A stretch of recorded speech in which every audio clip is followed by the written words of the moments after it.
Dans cette rubrique, on déconstruit chaque mois une idée reçue sur l'investissement socialement responsable. Nous sommes en compagnie de Cesare Vitali. Bonjour Cesare. Bonjour Fabrice. Vous êtes responsable de l'ISR chez Ecofi et avec vous, on va s'intéresser aux agences de notation. À quoi servent-elles exactement? Mais tout d'abord, qu'est-ce qu'une agence de notation ESG?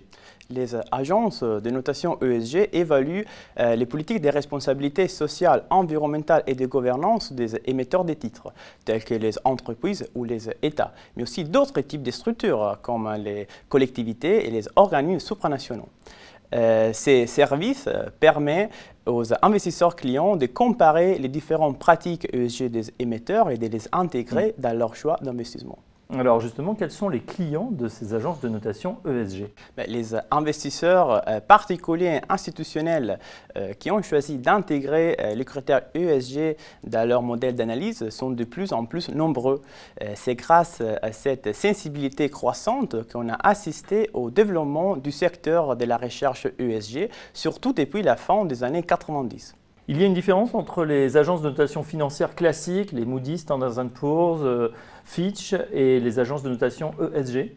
Il faut savoir que les agences de notation extra-financière sont rémunérées par les investisseurs clients, comme par exemple les sociétés de gestion de fonds ISR. Ça, c'est une différence fondamentale par rapport au business model des agences de notation financière qui sont rémunérées par contre par les sociétés. Que font précisément ces agences de notation ESG? Les agences de notation évaluent le niveau d'implication des sociétés dans des secteurs controversés, comme par exemple les énergies fossiles, les tabacs ou les jeux d'hasard, mais aussi dans des épisodes controversés comme par exemple des accusations de pollution, de corruption, qui peuvent avoir un impact négatif sur leur portefeuille en termes de risques de réputation.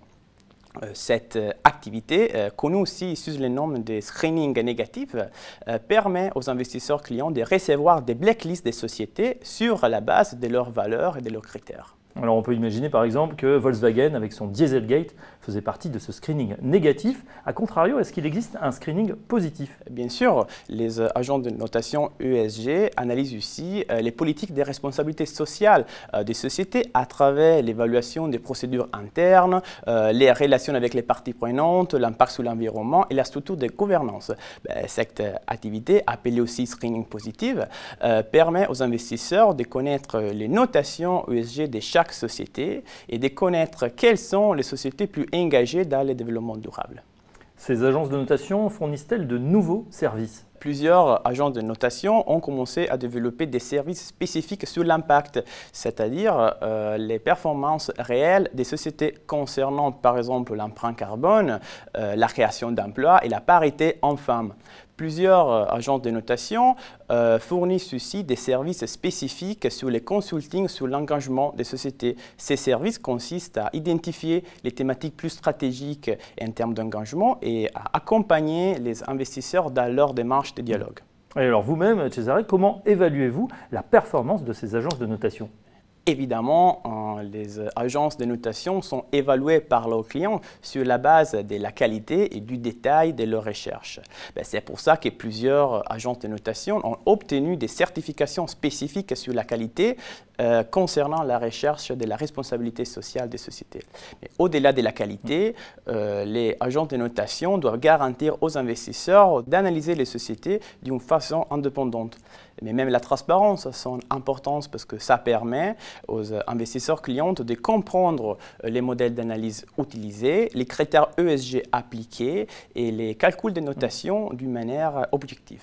Alors au final, Cesare, diriez-vous que les données de ces agences de notation ESG sont fiables? Bien sûr, les profils ESG des agences s'appuient principalement sur des données publiques issues d'entreprises qui sont de plus en plus souvent certifiées, mais aussi sur les dialogues directs entre l'agence et les sociétés à travers par exemple des questionnaires spécifiques ou des rencontres.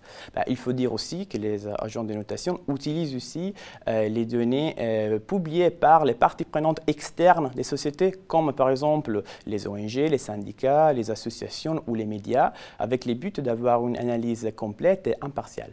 Cesare Vitali, merci. Merci Fabrice. Ainsi s'achève ce numéro d'Actifs pour le futur. On se retrouve dès le mois prochain pour un nouveau numéro. À très bientôt.